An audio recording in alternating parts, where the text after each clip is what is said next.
Welcome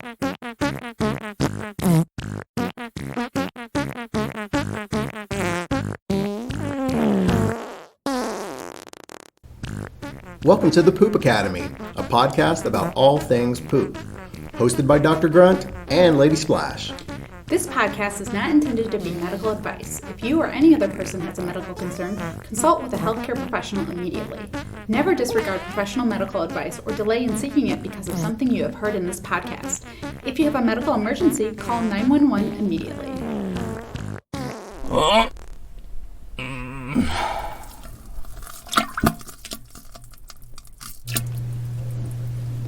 Welcome, nincompoops. Lady Splash here, your co-host of the Poop Academy. Thanks for joining us for episode 2. In this episode, it's all about why does poop smell? So hike up those skirts, pop a squat, and let's roll. Dr. Grunt, are you all set? I am positioned, my skirt is hiked, and I have 2 cans of air freshener at the ready. Oh my God, double fisting. Great.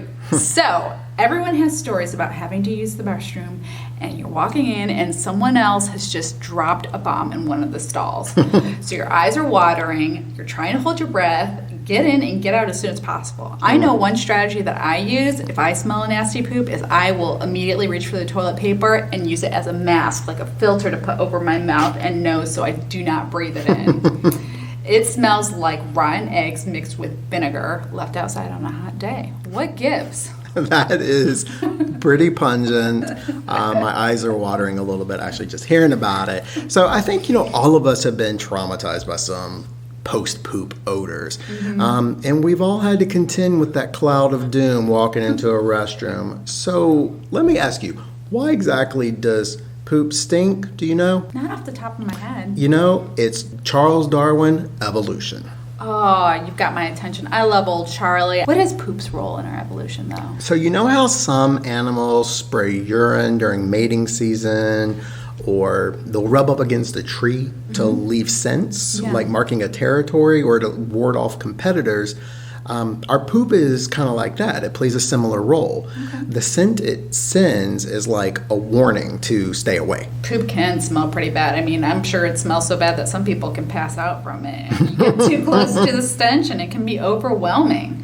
We tend to cover our faces or run away when it gets nasty. Yeah, even from our own at times.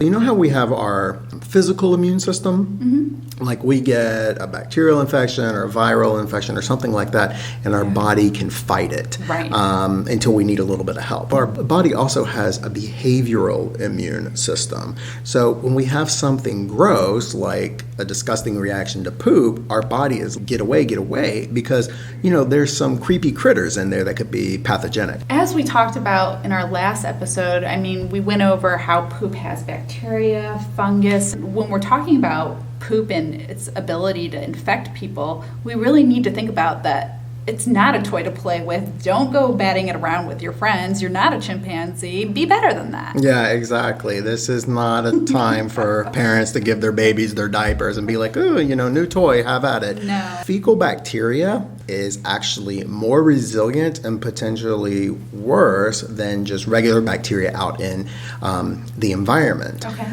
And the reason for that, if you think about it, say we were to be out camping, and we poop in the woods, that poop and those pathogens actually have the ability to stick around much longer and be more pathogenic and have the opportunity to infect people or animals than other bacteria. Oh, wow. So that really does have the power to drive animals away. Yeah. The smell totally lingers.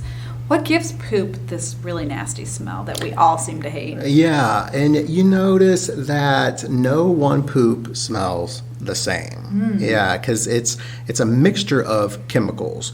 And of course, like we were talking before, everybody eats different things. So the smell of poop is really going to depend on what you've been eating. So let's take, for example, right?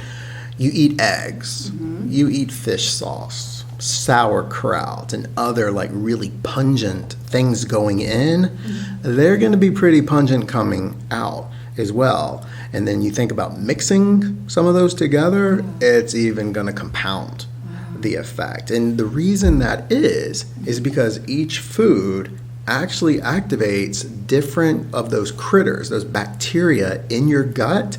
And so they are each like nom-nomming on each of the foodstuffs and giving off different gases as they work.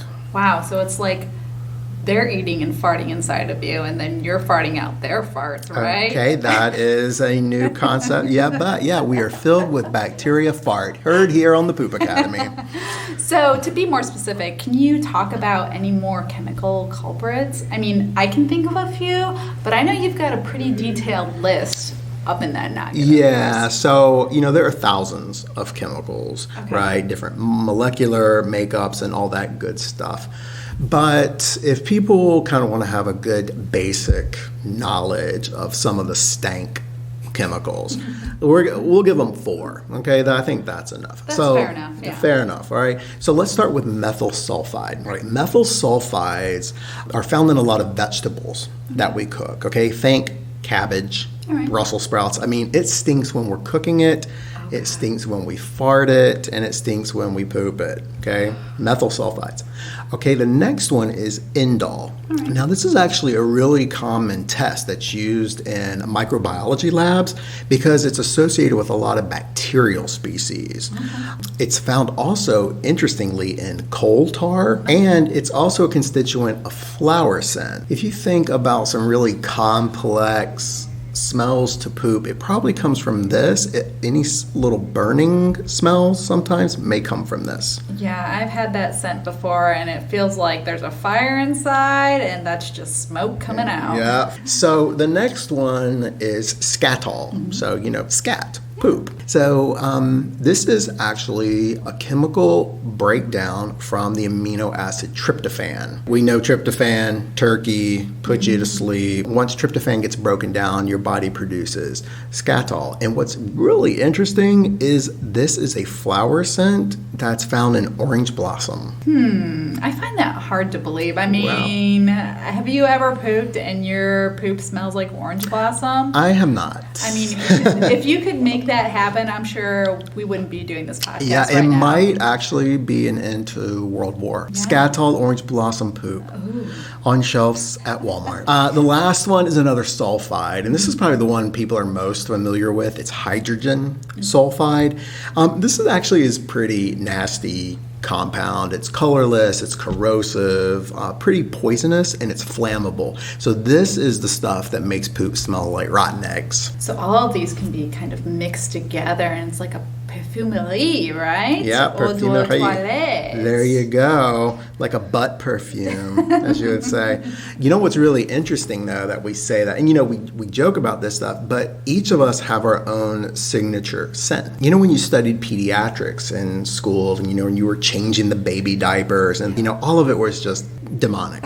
But did you know that there have been studies where they have shown that mothers actually prefer their own baby's poop smell over the other babies' poop smells? Like, they can tolerate their own, but others they just found atrocious. What can cause super smelly poops that listeners might not think about? A couple of groups need to listen to this, okay? College group, listen up. Alcohol is not doing you any good when you are drinking it on the weekends. It has a lot of sulfides in it. Lactose also, of course, the lactose intolerant know that it's never a good day when they eat cheese by accident. But lactose actually can cause some pretty stinky stuff. Those of us who are trying to, save calories here and there, the latest diet, counting our carbs, sugar alcohols in sugar-free foods like sorbitol can actually block water from getting absorbed fully in the gut, and you get stinky diarrhea. Note to self, do not give sugar-free Jell-O to my patients on the unit. Right? It's like somebody forgot to read that in school. It's certainly not helping, big old cherry orange stinky fart bomb. Speaking of hospital, All right. let's take a minute to mention that poop smells can actually tell us about certain disease processes too, right? Like a stinky sure. poo is just not a stinky poo. Right, that's correct. So there are specific medical conditions that can increase the odor of your poop, and they are celiac, Crohn's, ulcerative colitis, and cystic fibrosis. Taking medications to combat other infections can also affect the smell of your poop. Antibiotics were mentioned in our last episode as gut bacteria killers, so that can also affect the way that your poop smells. All of us in the healthcare industry who work in the hospital can tell that there is a MRSA patient on the unit because as soon as we hit those double doors to enter the unit, the smell hits us and we know that they are there. The smells totally precede the patient.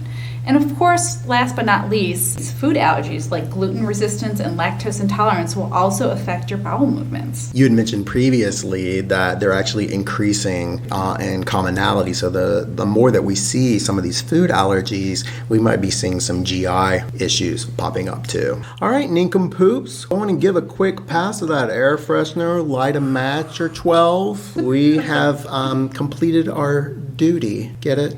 Duty. How do you feel? Like a new woman. What's episode number 3 going to cover?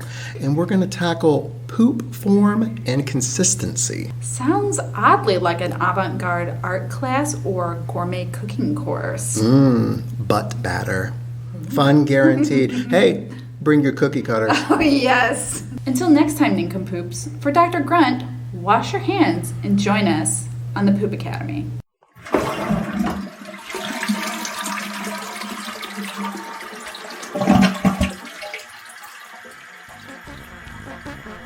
You've been listening to the Poop Academy with Dr. Grunt and Lady Splash.